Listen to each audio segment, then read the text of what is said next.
우리 사회의 분노와 적개심이 왜 그렇게 많은가요? 왜 사람들은 내 편이 필요하고 적이 필요한가요?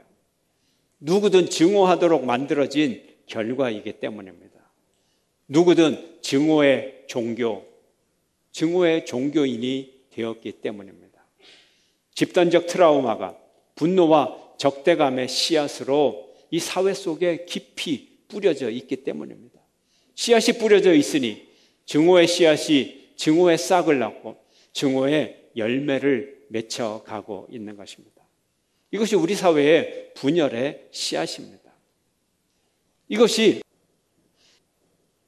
우리 사회에 있는 우상화의 한 예인 것입니다. 우상이 무엇입니까?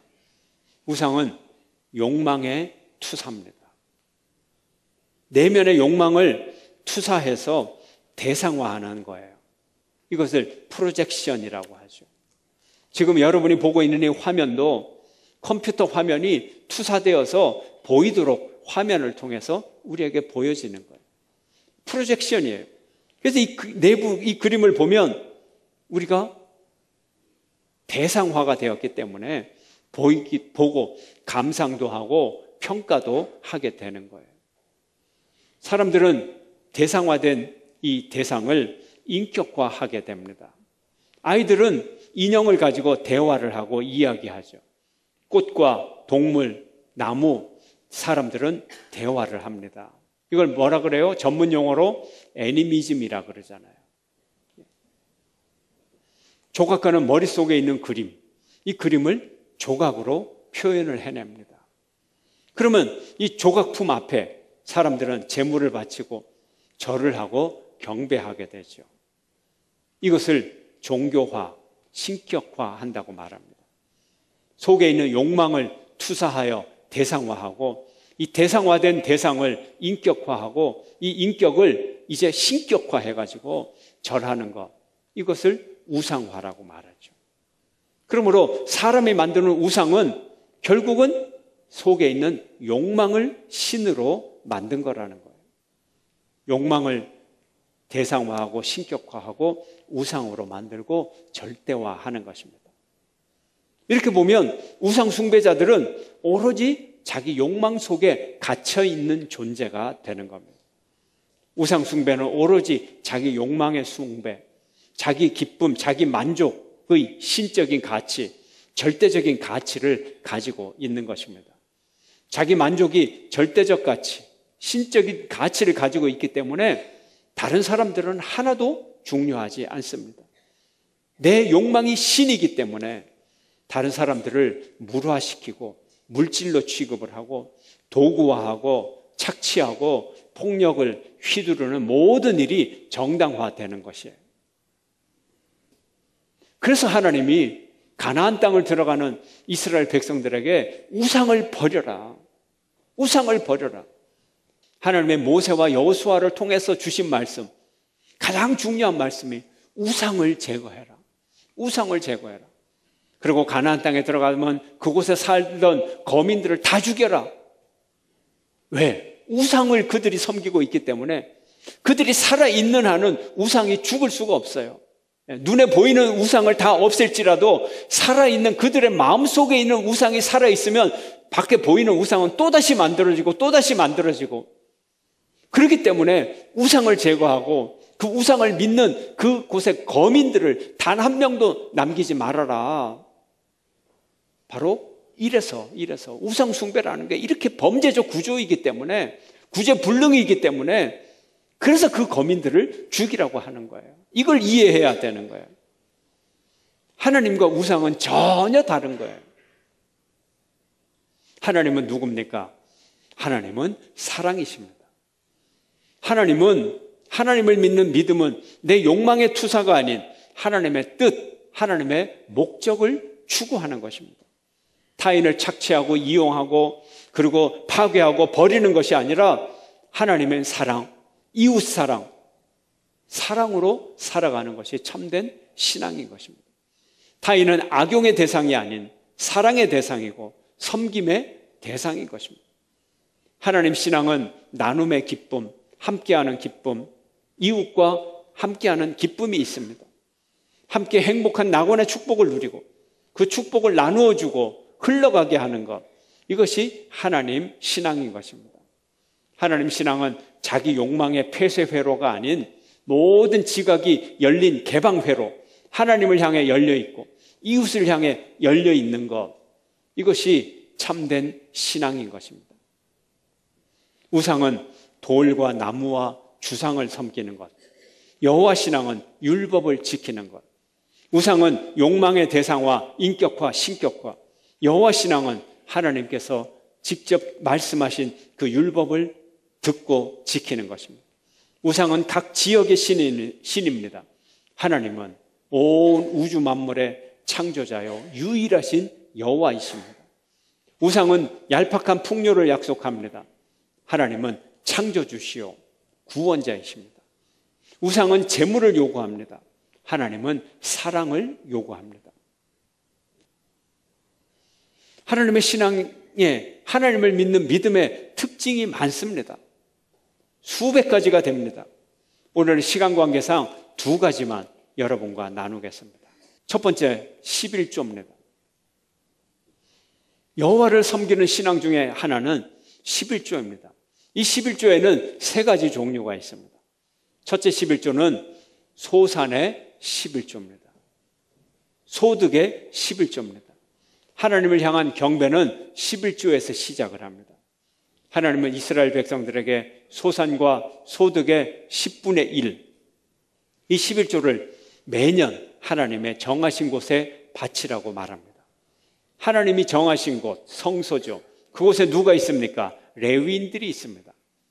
레위인들의 생활비, 제사장들의 생활비, 그리고 이 성전과 성소들을 유지하고 지키고 수리하고 건설하는 데 쓰는 비용으로 소득의 10분의 1을 바치라고 말합니다.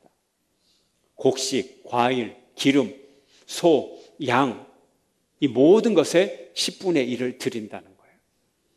10%를 드린다고 하는 이 양의 문제가, 양의 초점이 있는 것이 아니라 내 삶의 첫째 자리에 하나님을 모십니다 하는 그 정신, 그 고백을 담아서 이 11조를 드리라고 하는 것입니다.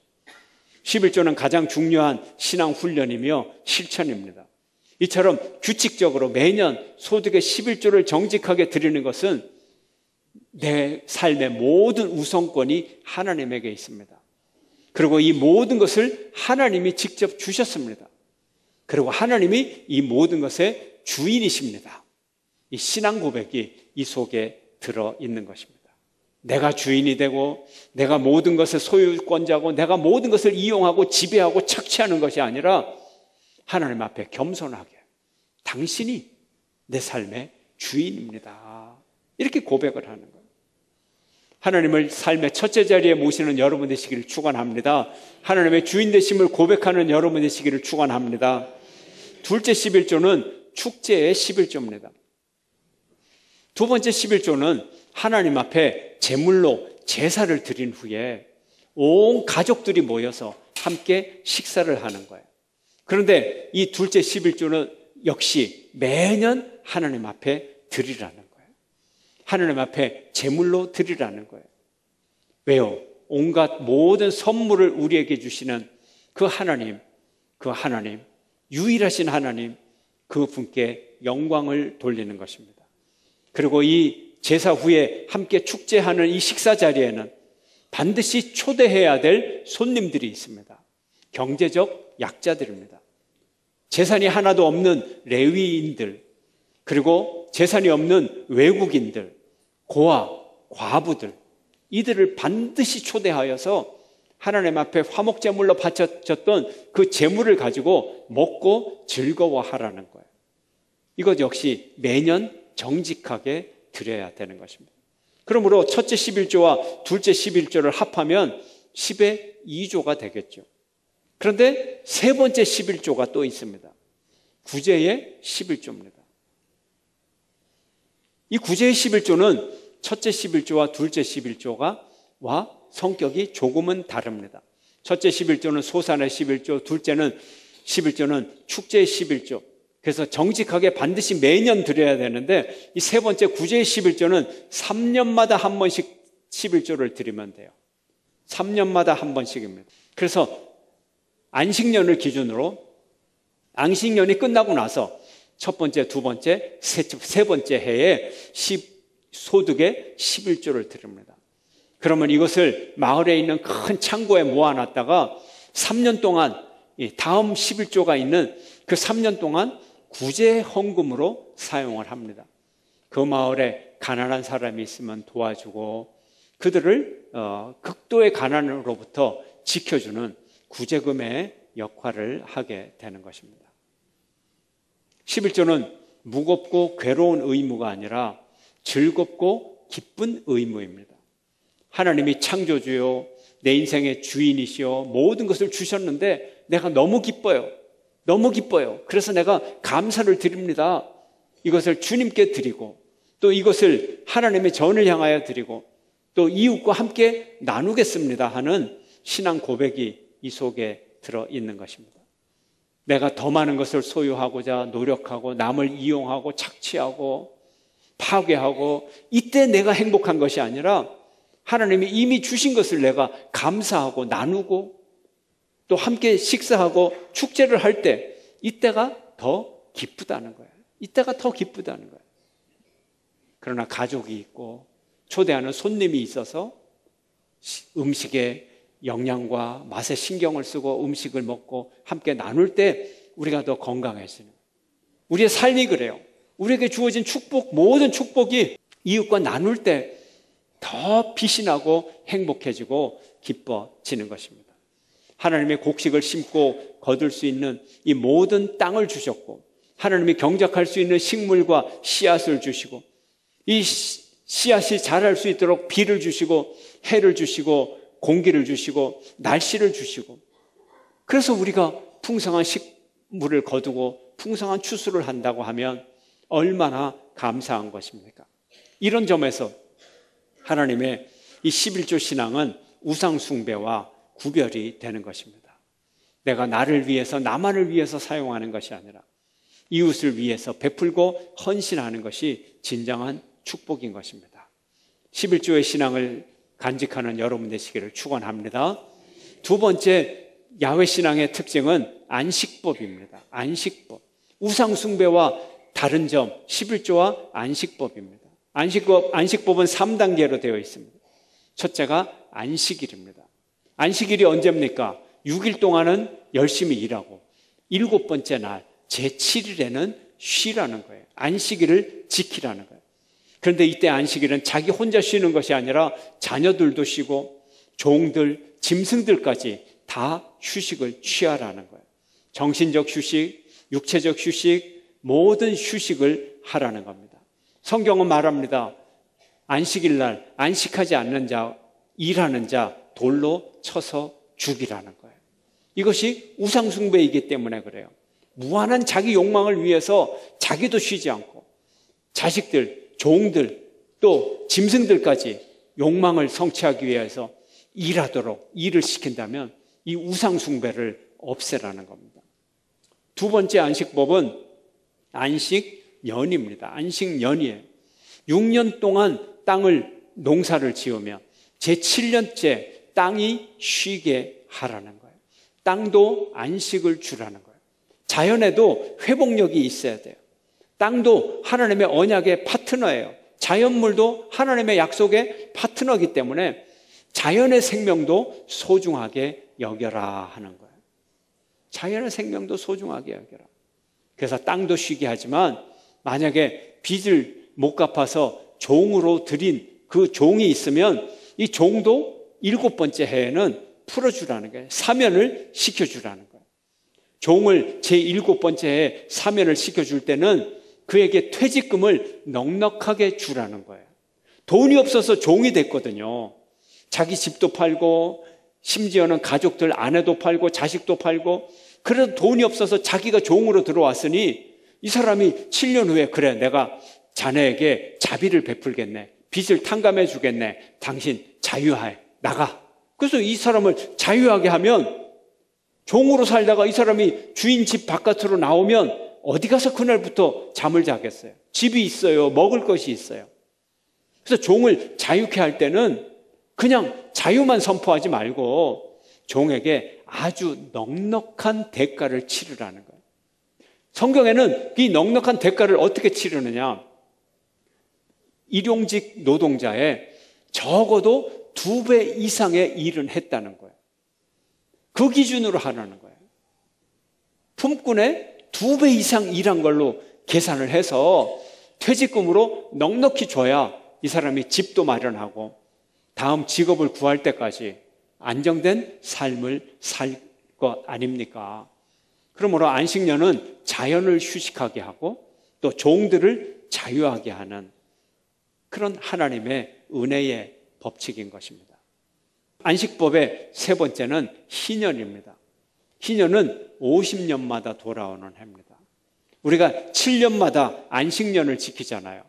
6년 농사 짓고 1년 쉬게 합니다.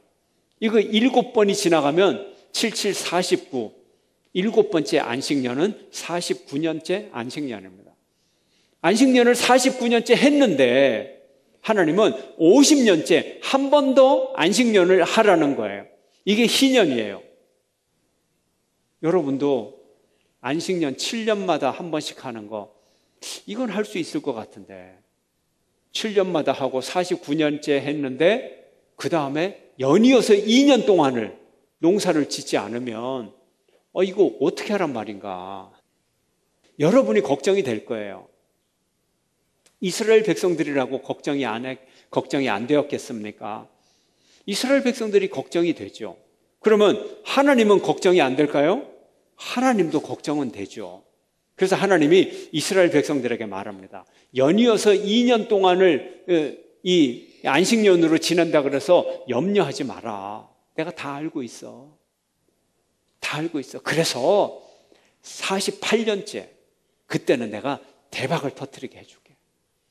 그리고 이 땅이 농사가 지력을 회복을 하기 때문에 평상시 6년 동안의 그 소득을 거두어 드릴 때 이 6년 동안의 소득이 땅을 착취하는 그때의 소득하고 비교가 안 되게 퀄리티가 또 양적으로 굉장히 높은 거예요. 그러므로 이거를 잘 하면 2년 정도 안식년을 해도 별 어려움이 없다는 거예요. 부유한 집안에서 2년 정도 놀아도 별 어려움 없어요. 부자가 망해도 몇 대는가요? 3대는가요? 그럼 3대가 몇 년인데? 100년 가잖아요. 100년, 90년 가잖아요. 부자가 망해도 3대는 가는데 하나님의 축복으로 이렇게 이 땅이 지력을 회복해서 안식년을 잘 지킨 집에 2년 정도는 먹고 살 거 걱정 없이 해준다는 거예요.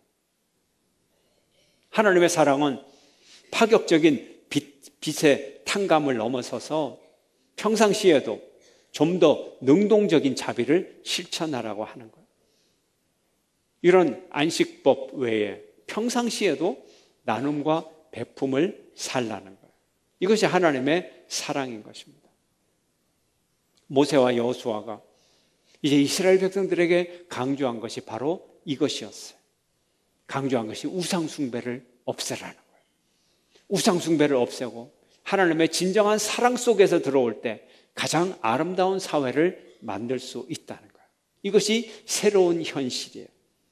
새로운 현실은 하나님의 창조주 되심, 구원주 되심, 복의 근원 되심, 이 축복을 섬기는 것입니다. 오직 하나님만을 섬기는 것입니다. 오늘 본문 14절 말씀 함께 읽겠습니다. 다 함께 읽습니다. 그러므로 이제는 여호와를 경외하며 온전함과 진실함으로 그를 섬기라. 너희의 조상들이 강 저쪽과 애굽에서 섬기던 신들을 치워버리고 여호와만 섬겨라. 아멘. 여호와만 섬겨야 돼요. 우상 숭배는 범죄예요. 우상 숭배는 타락이에요. 우상 숭배는 나도 망하고 너도 망하는 길이에요. 하나님의 율법의 말씀을 따라 살아가면 이렇게 축복의 길이 열리는 거예요. 그래서 여호수아는 이스라엘 백성들을 향하여 결단하라고 말합니다. 미적거리지 말라고 말합니다. 양다리 걸치지 말라고 말합니다. 15절 함께 읽겠습니다. 만일 여호와를 섬기는 것이 너희에게 좋지 않게 보이거든 너희 조상들이 강 저쪽에서 섬기던 신들이든지 또는 너희가 거주하는 땅에 있던 아모리 족속의 신들이든지 너희가 섬길 자를 오늘 택하라. 오직 나와 내 집은 여호와를 섬기겠노라 하니. 아멘. 우리가 우상 숭배를 할 수밖에 없는 것은 우리 속에 나쁜 경험이 있기 때문에 그래요. 우리 속에 걱정이 있기 때문에 그래요. 우리 속에 두려움이 있기 때문에 그렇습니다. 우리는 정전 이후에 65년을 지나면서 트라우마가 주도하는 삶만을 살아온 것이 아닙니다. 우리 속에 깊은 트라우마가 있어 우리 속에 아주 불행한 역사도 진행이 되었지만, 그러나 우리는 결코 트라우마에 지배당하지는 않았어요. 우리는 그동안 경제발전도 이루었고 민주화도 이루었고 지구촌의 이웃들이 어떻게 살아가는 그 모습도 잘 보았고, 우리 역시 지구촌의 한 일원으로 살아가는 방법도 배웠습니다. 이제는 선진국이 되어서 선진국 국민들의 교양도 갖추게 되었습니다. 우리가 얼마나 큰 축복을 받았는지 몰라요. 원수들이 우리를 무너뜨리려고 했지만 우리가 완전히 망가진 것이 아니에요. 도리어 시간이 지날수록 우리는 하나님의 사랑 입은 존재가 되었습니다. 우리의 상처를 극복해주는 하나님의 은혜를 입었습니다. 하나님은 우리에게 이제 계속해서 더 새로운 시대를 우리에게 열어주시는 것입니다. 하나님은 우리에게 해마다 시마다 때마다 새로운 시대를 열어주시려고 하는데, 만약에 우리가 여전히 과거에 붙잡혀 있다면, 과거의 우상 숭배에 우리가 붙잡혀 있다면 우리는 새 시대의 축복을 누리지를 못할 것입니다. 여전히 과거에 붙잡혀 있던 이스라엘 백성들, 광야에서 한 세대가 다 죽고 나서야 하나님의 새로운 시대를 열어줄 수 있듯이, 만약에 우리가 과거의 상처, 과거의 악한 경험, 여기에 여전히 붙잡혀 있다면 우리는 새로운 시대로 나가지 못할 것입니다. 우리는 우상 숭배의 신앙이 아니에요. 우리는 잔혹한 착취의 시대가 아니에요. 우리는 하나님의 축복의 법칙을 믿고 그 축복의 법칙을 알고 용감히 믿으면서 그 법칙대로 살아가는 결단이 우리에게 필요한 것입니다. 이스라엘 백성들 가나안 땅에 들어가기 전부터 하나님의 율법을 들었어요. 그리고 율법을 생활하고 익히고 마음의 준비를 했습니다. 우리도 정말 새로운 시대를 살아간다면 하나님이 주실 새로운 현실을 준비해야 되는 것입니다. 우리가 여전히 증오 속에 사로잡혀 있다면 우리는 불행한 삶을 살게 될 것입니다. 불행한 시대를 연장하게 될 것입니다. 증오의 종교를 믿게 될 것입니다. 우리는 증오의 종교, 우상의 종교가 아닌 하나님의 사랑의 종교, 하나님의 축복의 종교를 믿는 사람들입니다. 빨리 새 시대가 열리도록 믿는 여러분 되시기를 축원합니다. 사랑의 종교 예수 그리스도의 십자가를 통한 새로운 시대를 열어가는 여러분 되시기를 축원합니다. 여러분 모두가 새로운 믿음, 새로운 마음을 준비하고 새로운 시대의 주인공이 되시기를 주의 이름으로 축원합니다.